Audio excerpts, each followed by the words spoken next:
Good morning, good afternoon, good evening, good night. Depending on where you are in this world, God bless you. This is Gloria White coming to you from Utah, USA. Today we're going to be in the book of Ezekiel. We're continuing in the Old Testament in the King James Version of the Holy Bible, and we are in chapter 17. And the word of the Lord came unto me, saying, Son of man, put forth a riddle, and speak a parable unto the house of Israel, and say, Thus saith the Lord God, a great eagle with great wings, long-winged, or his feathers being very long, full of feathers, which had divers colors, or various colors, came unto Lebanon, and took the highest branch of the cedar.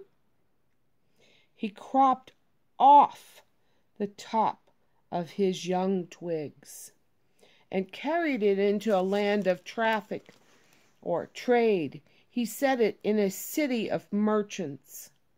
He took also of the seed of the land, and planted it in a fruitful field. He placed it by great waters, and set it as a willow tree. And it grew and became a spreading vine of low stature, whose branches turned toward him, and the roots thereof were under him. So it became a vine, and brought forth branches, and shot forth sprigs. Now this was the king Nebuchadnezzar, and he had taken Jehoiachin into captivity. Then, he found God, and he set up Zedekiah as the king of Israel. And he made a covenant with him, a treaty. And he took away a lot of the mighty men. What he did was he made a covenant or a treaty that Israel would not come against Babylon, that they would remain in peace. And Nebuchadnezzar's intention was to let Israel be a free nation and practice worshiping God. Now, Zedekiah didn't go along with it. He agreed to it, but then, and it grew, verse 7, there was also another great eagle with great wings and many feathers.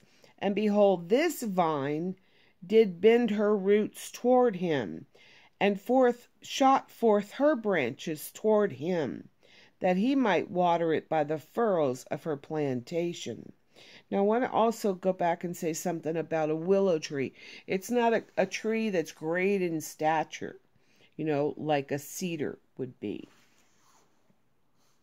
So, in the furrows of her plantation, which is, I need to do something about my glasses, where it had been planted. It was planted in a good soil by great waters, that it might bring forth branches, and that it might bear fruit, and that it might be a goodly vine. Say thou, Thus saith the Lord God, shall it prosper? Shall he not pull up the roots thereof, and cut off the fruit thereof, that it wither? It shall wither in all the leaves of her spring, even without great power or many people, to pluck it up by the roots thereof.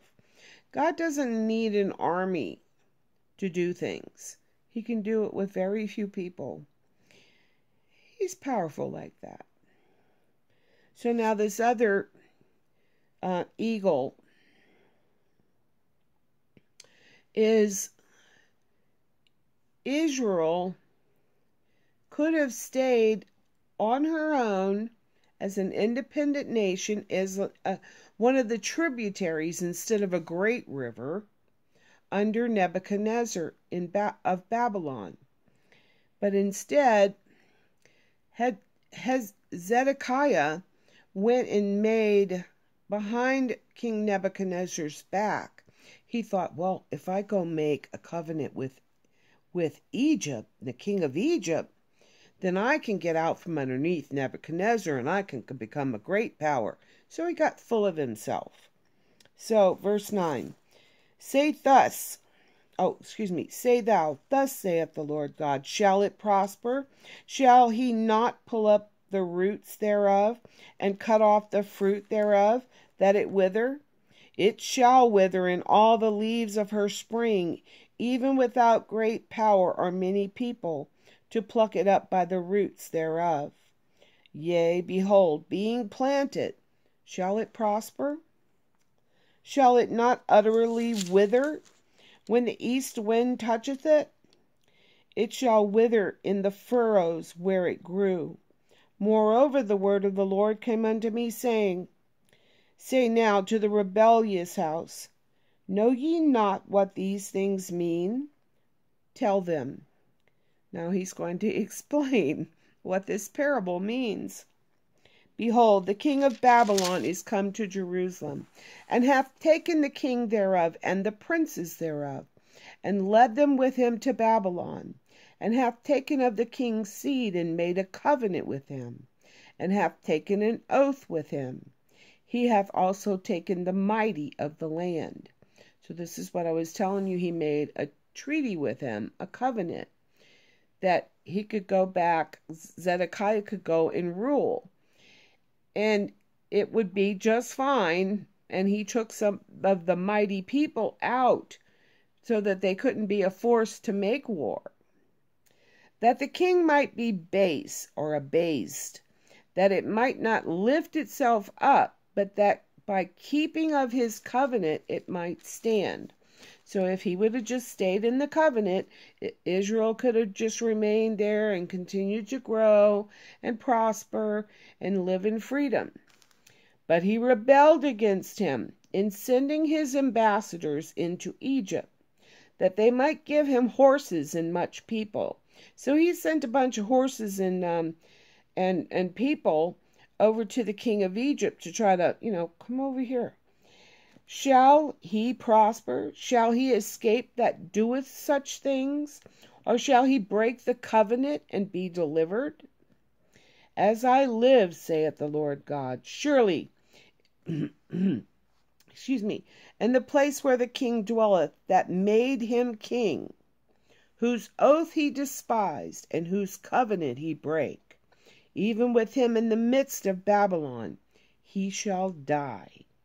Neither shall Pharaoh with his mighty army, this is Egypt, and great company, make for him in the war, by casting up mounts and building forts, to cut off many persons, seeing he despised the oath by breaking the covenant, when lo, he had given his hand, or made a deal, like shaking hands, and hath done all these things, he shall not escape. He didn't keep his word. He lied. He broke a covenant. Remember what happened with Saul when he made the agreement, and they had made the agreement with this group of peoples, and then he went in and killed them all, and God said, that's it. No more you. No more you. Okay, so here we are. Verse 18, seeing he despised the oath by breaking the covenant, when lo, he had given his hand, and hath done all these things, he shall not escape. Therefore thus saith the Lord God, As I live, surely mine oath that he hath despised, and my covenant which he hath broken, even it will I recompense upon his head. I will spread my net upon him, and he shall be taken in my snare. And I will bring him to Babylon, and will plead with him there for his trespass that he hath trespassed against me. And all his fugitives with all his bands shall fall by the sword, and they that remain shall be scattered toward all winds. And ye shall know that I, the Lord, have spoken it. Thus saith the Lord God, I will also take of the highest branch of the cedar, and will set it. I will crop off the top of his young twigs, a tender one. Now, This is Christ. See, these books don't just talk about then. They talk about things that are coming, the future. So let me read verse 22 again. Thus saith the Lord God, I will also take of the highest branch of the cedar, and will set it. I will crop off from the top of his young twigs a tender one, and will plant it upon an high mountain, and eminent or prominent. In the mountain of the height of Israel will I plant it, and it shall bring forth boughs, and bear fruit, and be a goodly cedar, a majestic cedar, and under it shall dwell all fowl of every wing. In the shadow of the branches thereof shall they dwell. And all the trees of the field shall know that I, the Lord, have brought down the high tree, have exalted a low tree, have dried up the green tree, and have made the dry tree to flourish. I, the Lord, have spoken it and have done it. So, not only did he do this with Israel, but this is Christ in the future. Isn't that interesting? I think it's so interesting. And as always, guys, I love you.